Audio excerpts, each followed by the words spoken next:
घनश्याम और धीरज दोनों बचपन के दोस्त थे। दोनों ही किसान के बेटे थे। एक समय धीरज के पास बहुत पैसे थे, लेकिन 2 साल बारिश न होने के कारण वो आर्थिक रूप से कमजोर हो गया था। और दूसरी ओर सब्जी मंडी में व्यापार करके घनश्याम ने काफी पैसे कमा लिए थे। धीरज की पत्नी कुएं में से पानी निकालने के लिए बाल्टी कुएं में डालती है। फिर उसे पता चलता है कि कुएं में तो एक बूंद पानी नहीं है, और वो कहती है, ये क्या, कुएं में तो एक बूंद भी पानी नहीं है। उधर धीरज कहता है, हाँ ला, पानी लाई हो, लाओ दो। बाप रे, इस गर्मी में जमीन पर काम करके गला सूख के लकड़ी हो गया है। धीरज की पत्नी बोली, कुएं में तो पानी ही नहीं है। धीरज बोला, क्या कह रही हो, कल तो नीचे थोड़ा सा पानी था। उसकी पत्नी बोली, कल तो थोड़ा सा, लेकिन आज तो पूरा का पूरा सूख गया। हमें कुआं खोदने वाले मिस्त्री को बुलवाना होगा, जिससे पानी निकल सके। धीरज बोला, लेकिन मिस्त्री बुलवाकर कुआं खुदवाने में तो बहुत पैसा लगेगा। इतना पैसा तो अभी हमारे पास नहीं है। धीरज की पत्नी बोली, तो फिर एक काम कीजिए, आप अपने दोस्त से कुछ पैसे उधार ले लीजिए।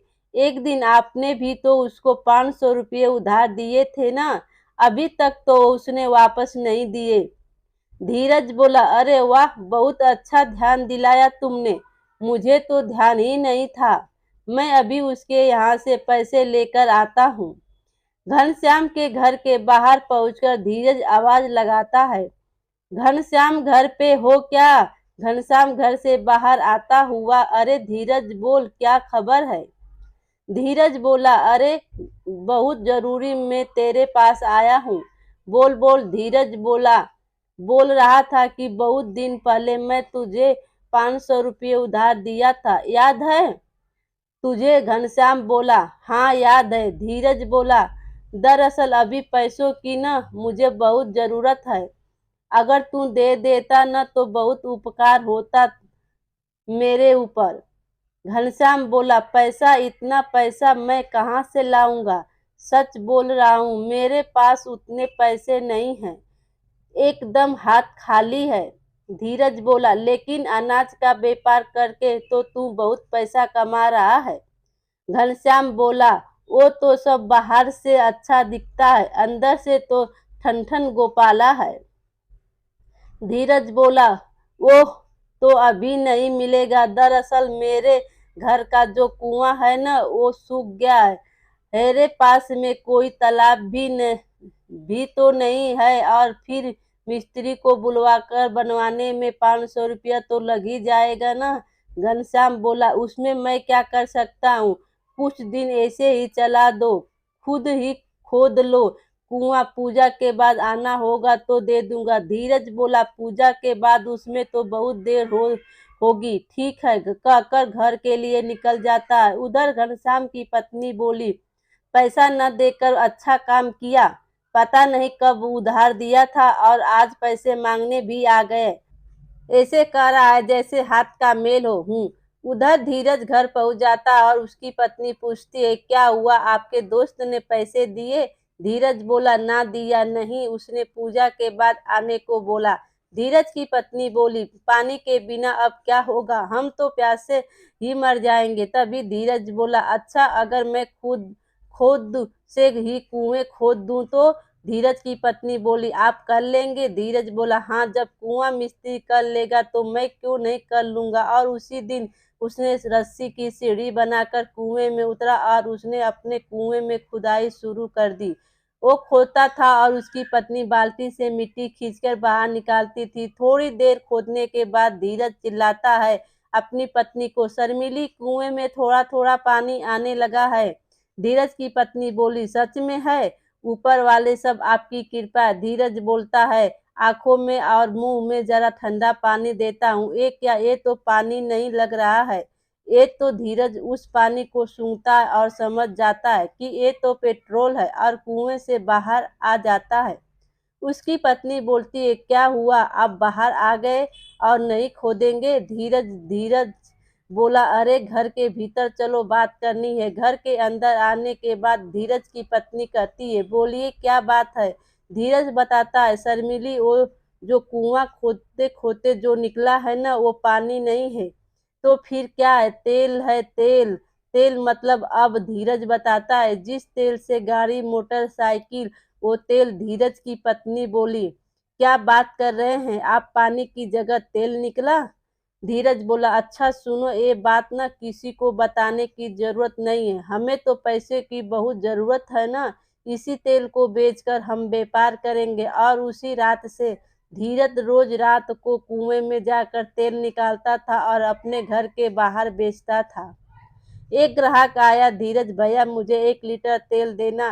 धीरज बोलता है, हाँ देता हूँ देता हूँ। ग्राहक बोलता है, ये तेल का व्यापार करके तुमने बहुत बड़ी मेहरबानी की है हम पे, और बाइक का तेल लेने के लिए हमें शहर भी जाने की जरूरत नहीं है। इसी तरह तेल का व्यापार जोरों से चलने लगा।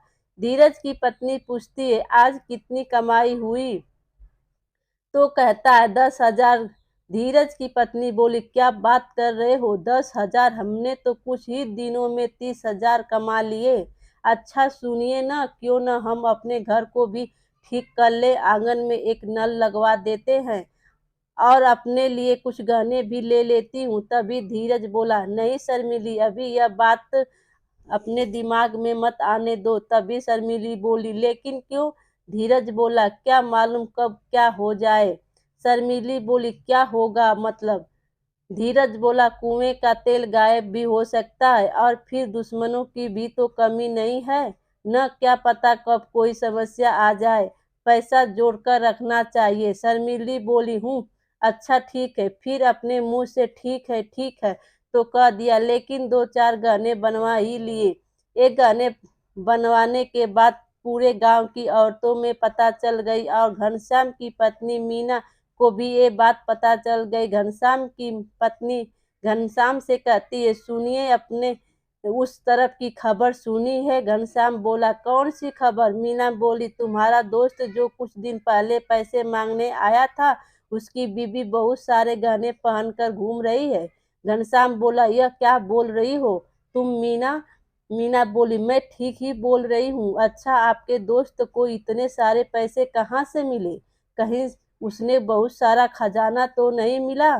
घनश्याम बोलता है, ठीक है, कल ही उसके घर जाता हूँ। सुबह होते ही घनश्याम धीरज के घर पहुंच जाता है।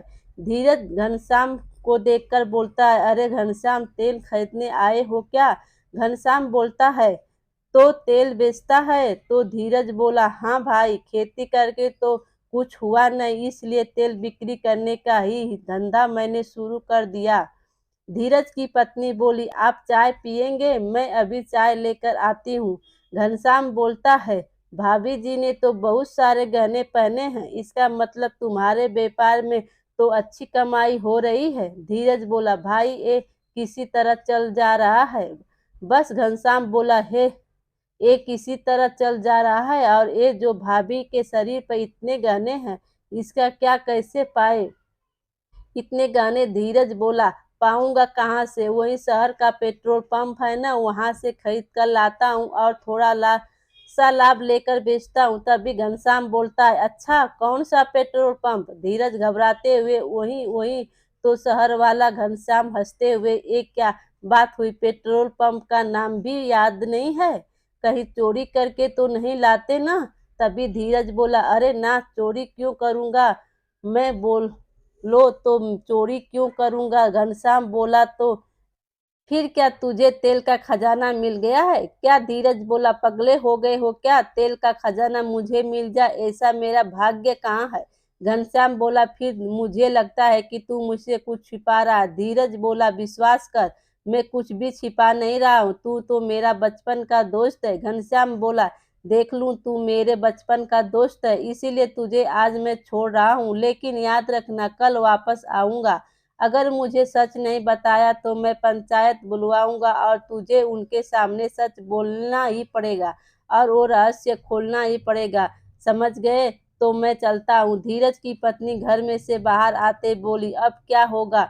वो तो बहुत चालाक है, वो आपसे सारी बातें निकलवा ले देगा, और सबको बता देगा। तभी धीरज गुस्से से बोलता, इसलिए इसलिए मैंने तुझे गहना बनाने के लिए मना किया था। देखा ना, गहना देख कर ही लोग बातें करना शुरू कर दिए। धीरज की पत्नी बोली, मुझसे बहुत बड़ी गलती हो गई, अब क्या होगा? तो धीरज बोलता है, थोड़ा सोचने दो, आज रात तो कोई कुआं का सब तेल निकाल के गाड़ी में भरकर शहर चला जाना होगा। धीरज की पत्नी कहती है, चले जाना होगा मगर कहाँ? धीरज बोला, बहुत दूर, घनश्याम के हाथों से बचने का यही एक रास्ता है। सुनो सुनो, जल्दी से गहने और पैसों को इकट्ठा कर लो। उधर धीरज मोटर की मदद से सारा तेल निकाल कर बड़े बड़े ड्रम में भरकर ट्रक में लदवा देता है और गांव छोड़कर चला जाता है। सुबह घनश्याम आता है और देखता है कि घर पे तो ताला लगा है। क्या बोलूं, घर छोड़कर भाग गए क्या? तभी घनश्याम को तेल की बू आती है और कहता है, यहाँ तो तेल की बू आ रही है, लगता है उनके कुएं में से ही तेल की बू आ रही है। कुएं के पास जाकर देखता है और कहता है, अच्छा, रस्सी की सीढ़ी नीचे जा रही है, कहीं उसी से कुएं में से तेल नहीं निकलता था, इसलिए ज्यादा पूछताछ करने से वो भाग गया। अब इस कुएं में पंप लगाकर तेल मैं निकालूंगा। मैं घनश्याम कुएं में पंप लगाता लेकिन तेल नहीं निकलता तो बोलता, हाँ, तेल आ नहीं रहा है, नीचे उतर कर ही देखना पड़ेगा। घनश्याम नीचे उतरता है और देखता है, बोलता है, ये क्या, कुएं तो सूखा है, लगता है उसने सारा तेल निकाल लिया है। थोड़ा भी नहीं है, जो सोच के आया था वो तो हुआ ही नहीं, लेकिन अब दूसरे रास्ते से पैसा कमाऊंगा लगता है। थोड़ा और खोदने के बाद तेल मिल जा सकता है। अगर तेल मिल गया तो मैं दुनिया का सबसे अमीर इंसान बन जाऊंगा। अभी खुदाई का सामान लेकर आता हूँ। मैं खुदाई का सामान लाकर खोदने लगता है और तभी मिट्टी दलदल हो जाती है। अंदर से तेल निकल जाने के कारण घनश्याम उस दलदल में डूब जाता है। कहानी अच्छी लगी हो तो लाइक कीजिए, अपने दोस्तों में शेयर कीजिए और ऐसी नई नई कहानियाँ देखने के लिए चैनल को सब्सक्राइब कीजिए। Thank you.